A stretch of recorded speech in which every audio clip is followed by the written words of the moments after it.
আমি আজ আপনাদেরকে কোনো রকমের মশলা ছাড়াই ঝিঙের রেসিপি বানিয়ে দেখাবো। এটা বানানো খুব সহজ আর খেতে তো দারুণ হয়।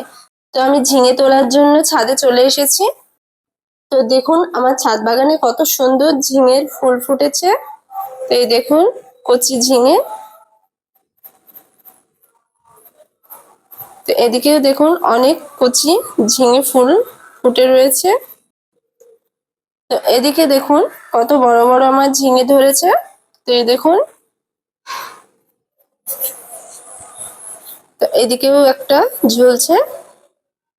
ছাদ বাগানে যে এত সুন্দর ঝিঙে ধরে তা আপনারা না দেখলে বিশ্বাসই করবেন না।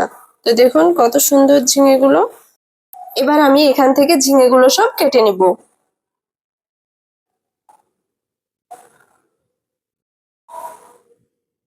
তো এই দেখুন, তো আমি একে একে সব ঝিঙেগুলো তুলে নিব। তো এই দেখুন কতগুলো ঝিঙে হয়েছে দেখুন। আজ আমি ছাদ বাগানের সব ঝিঙেগুলো তুলে ফেলেছি। তো দেখুন কতগুলো ঝিঙে হয়েছে। আপনারাও আপনাদের ছাদ বাগানে এরকম ভাবে ঝিঙের গাছ লাগিয়ে দেখবেন, খুব সুন্দর ঝিঙে হয়। বাজারের কেনা ঝিঙের থেকে ছাদ বাগানের কেনা ঝিঙে অনেকটা মিষ্টি হয়। এখানে আমার সব ঝিঙেগুলো তোলা হয়ে গেছে। এই দেখুন, এবার আমি এগুলোকে নিয়ে যাব। এই গরমে ঝিঙের তরকারি আমাদের শরীরের পক্ষেও খুব উপকারী। এখানে আমি সব ঝিঙেগুলো রান্না করব না, তো এখান থেকে আমি অর্ধেকটা ঝিঙে নিয়ে নেব। এবার আমি ঝিঙেগুলো কেটে নেব। তো ঝিঙেগুলো দেখুন আমার সব কাটা হয়ে গেছে। তো আমি এরকম সাইজ করে কেটে নিয়েছি। তো আপনারা আপনাদের মতো করে কেটে নেবেন। ঝিঙেগুলো আমি কেটে ভালো করে ধুয়ে নিয়েছি। এবার আমি এখানে দিয়ে দিব তেল। এবার আমি এখানে দিয়ে দিব পেঁয়াজ আর কাঁচা লঙ্কা। তো এটাকে আমি ভালো করে ভেজে নিব।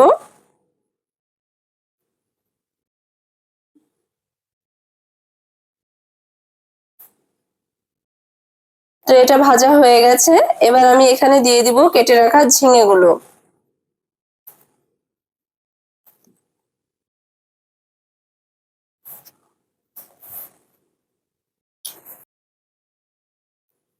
এবার আমি এখানে দিয়ে দিব স্বাদ মতো লবণ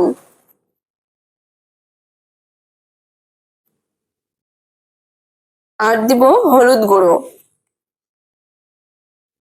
এবার এগুলোকে আমি একসঙ্গে ভালো করে মিশিয়ে নিব।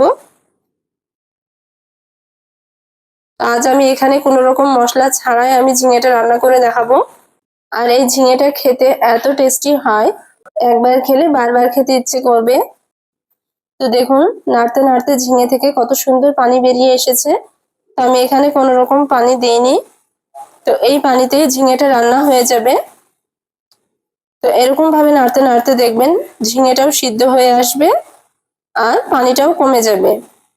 তো এই দেখুন, তো দেখলেন তো কত সহজে বানিয়ে ফেললাম ঝিঙের রেসিপি। আপনারাও একবার এইভাবে বাড়িতে বানিয়ে দেখবেন, এটা খেতেও দারুণ লাগে। আর এটা ছোট থেকে বড় সকলেই পছন্দ করবে। তো আমি একটা পাত্রে ঢেলে নিলাম। তো ভিডিওটি আপনাদের কেমন লাগলো অবশ্যই কমেন্টে জানাবেন।